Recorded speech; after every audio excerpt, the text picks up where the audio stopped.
Cody Rhodes has been replaced at WrestleMania as The Rock returned on SmackDown. We've got plans for Elimination Chamber, and a championship match has been confirmed for WrestleMania 40. Stay tuned for the news. Last night's SmackDown saw Cody Rhodes and Roman Reigns come face to face for the first time in months, Sam. It was magical. It was. It was an 18-minute segment. It was incredible. 18-minute segment, and I was glued. Right? You just couldn't look away. Cody Rhodes. It's an eventful SmackDown overall, but yeah, this was crazy. This is crazy. Cody Rhodes, we saw them last interact a couple months ago when Cody and Jay were the WWE Tag Team Champions. Yeah.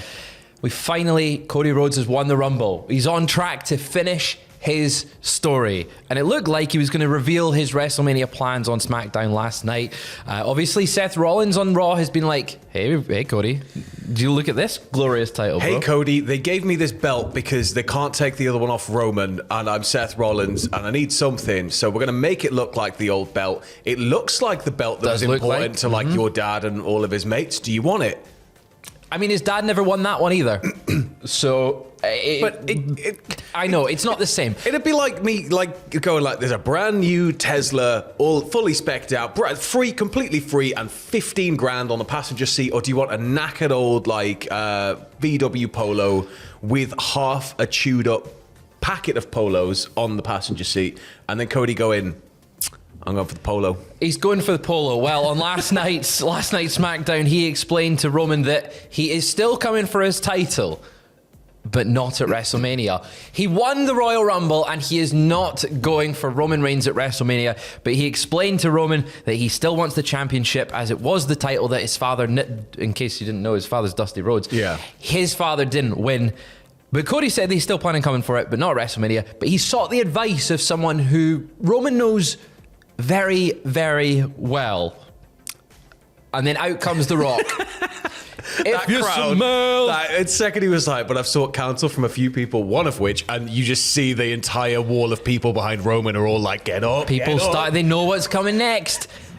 And it's The Rock, and he's back, and he comes down to the ring. Cody and The Rock embrace. They have a little thing in the ring together.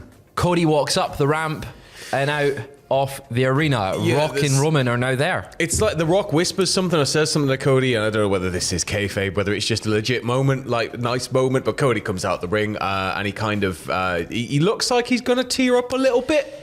He looks a little bit dejected. Yeah, and then he sort of leaves, and then The Rock and Roman just stare at each other while Heyman's like, leave the ring. And not only that, while they're staring at each other, a little graphic pops up on screen hyping up the WWE WrestleMania 40 kickoff press event that takes place in Las Vegas this coming Thursday, which I assume, considering it was right over the stare down of Rock and Roman, we're getting official confirmation that match is happening at WrestleMania 40. What the hell are we doing with Cody then? Because it's like Cody's now got his little captain's hat on, and he's going to retreat to his mansion, and he's George R.R. Martin. How are you going to finish? What? Right, has Benioff and Weiss started working for WWE? That's the question. But the question that you're asking there, what is up for Cody Rhodes at WrestleMania? That's a very good one, because Dave Meltzer actually wrote on the Wrestling Observer forum that the plan for WrestleMania 40 was, of course, Cody Rhodes versus Roman Reigns. Because he won the Rumble, it's what you'd expect, and he's not going to go after a secondary belt because we've established VW Polo, brand new fully spec Tesla. Exactly, but the plan was that, as of Royal Rumble, he was going for Roman Reigns. The plan on that night, it was the Royal Rumble. He was winning that. He was going for Reigns. The next night, he was still going for Roman Reigns. But the next night after that, the plan had changed. It seems to be, and according to the report here, Dwayne pushed super hard for it. The card changed when Punk and Brock were out, and the dominoes fell. Dwayne already wanted it, and they felt that now they needed it as well. They felt that this was better to change the news flow away from Vince.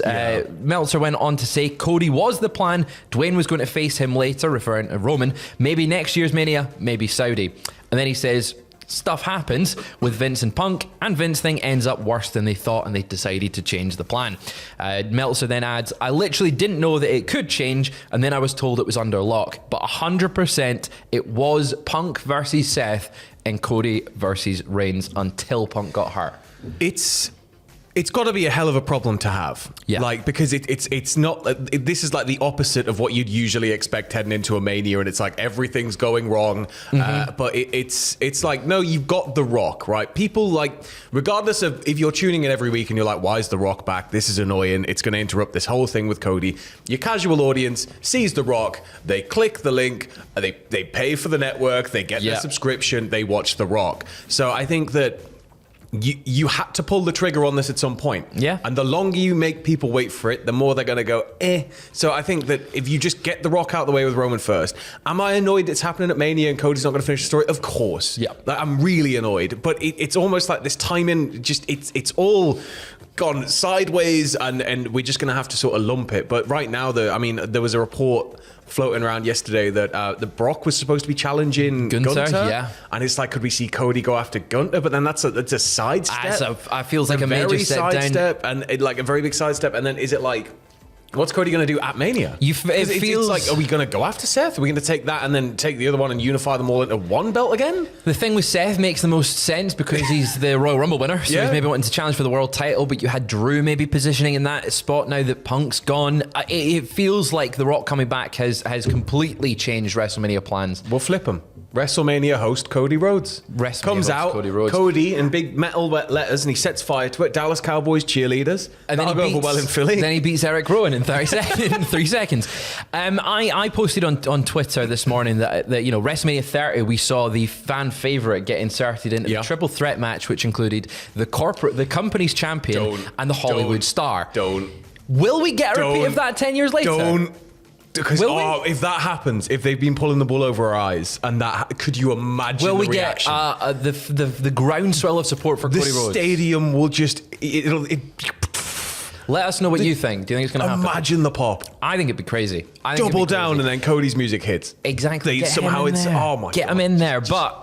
We're going to enjoy WrestleMania 40 when it comes, and it's going to start an hour early, Sam. It is. WrestleVotes is reporting that WWE's made the decision to change the WrestleMania start time. It will now begin at 7 p.m. Eastern time, which is an hour earlier than usual. This, of course, means the pre-show will start at 5 p.m. Eastern time, which is really helpful for us. It is, because you are world wrestling entertainment, and we're like 5 hours ahead of you.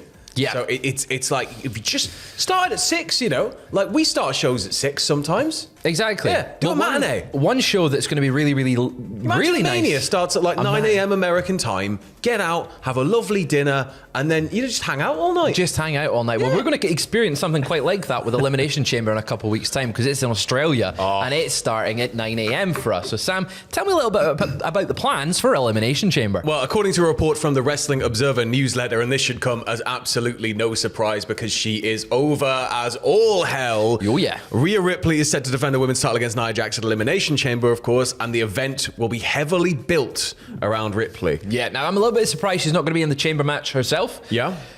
But her as the sort of featured star of the whole show. Look, WWE, me and Adam were saying it yesterday, they're struggling for a little bit of star power, or they were up until last night's Friday Night SmackDown. Yeah. Having the show built about Ripley, it makes perfect sense. It's a home market. They are going to cheer her no matter what. Yeah. You could have her come out and you could try and have her tread on the Australian flag and do all of the stuff that, they try and do in the 80s. It still wouldn't get... She's got to be a face. She is like going to be magnetically cheered, and there's going to be no other response to her all night. So I think it's you have to just embrace that. You have to frame the show around her because she is a mega star. And she picks up Nia Jax and slams her in front of 60,000 Australian maniacs in the Silver Dome, brother. In the Silver Dome. I think it's going to be Silver Dome in New Orleans. As much as when he did that. Yeah, right. Yeah, I know, right? I imagine I wanted her in the chamber, but this is a decent alternative if the show is just Rhea Ripley chamber. That's the main. She's the main attraction of that entire show. just give her the match to herself. Yeah, give her the match. It's a one-woman show. She's just telling stories about like her wrestling career up to this point. It's a one-woman show, just Rhea Ripley the whole night. But every gimmick she's ever had comes out of different chambers. Looks like she's going into WrestleMania with that world title around her. Around her waist, though. Yeah. But we know someone who's not going to be her opponent, and that is Bayley.